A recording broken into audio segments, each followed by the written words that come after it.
Democrats in the Senate are facing some pretty tough choices in their battle to reform health care. With a Christmas deadline looming, they still haven't lined up the 60 votes, apparently, that they need to get this thing passed.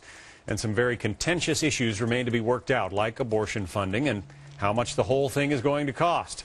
Let's talk about it with Michael Meehan, a former senior advisor to Senator John Kerry. Ron Bonjean served as communications director to former House Speaker Dennis Hastert. Thank you both for being here. Michael, good morning. The deadline is Christmas. Will they get it done?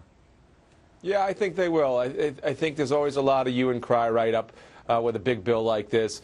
And it's always hard once you get the 59th vote who's going to be the 60th. And each one of those senators has a lot more power than they normally have when they're the deciding vote. And so Harry Reid's got to work his way through each of their members of his own caucus because no Republicans have come to the table at all. Ron, what about it? Will this thing get passed Christmas Eve? Yeah, it's hard to say. I mean, Michael's right. It could pass Christmas Eve, but I'll tell you one thing. This bill has lost all momentum. And kudos to my Senate Republican friends for pointing out the flaws in the bill and helping to slow this process down, because the longer this bill hangs out there, the less the American people like it. Right now, only 30% of the American people are supportive of this health care reform plan, that they say it's a good idea. And, Senator Nelson is the last Democratic holdout, it looks like, on abortion language, but he's also trying to find other reasons to oppose the bill, like the process. On the Republican side, I don't think you're going to see Senator Snowe vote for it. She's also saying, why are we doing this now during Christmas time when we need a chance to really read the bill? Yeah, isn't there a danger, Michael, if you're trying to rush this thing through before Christmas, and I mean, we don't have that much time left, obviously, isn't there a danger of coming up with some really bad policy here? Well, this bill's been on the table since the spring, so it's not like it's a surprise to anybody in the U.S. Senate what's in the bill. But a lot of the, there's been an awful lot of additions, deletions, changes just in the last week.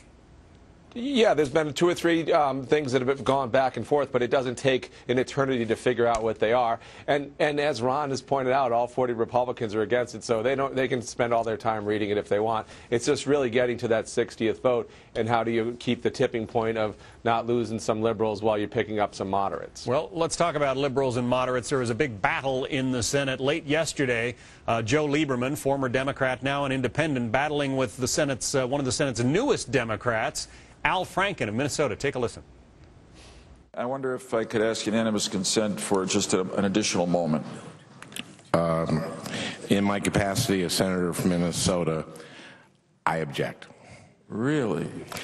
Oh, okay. Don't take it personally. I've been around here 20-some years. First time I've ever seen a member denied an extra minute or two to finish his remarks. And I must say that I don't know what's happening here in this body, but I think it's wrong.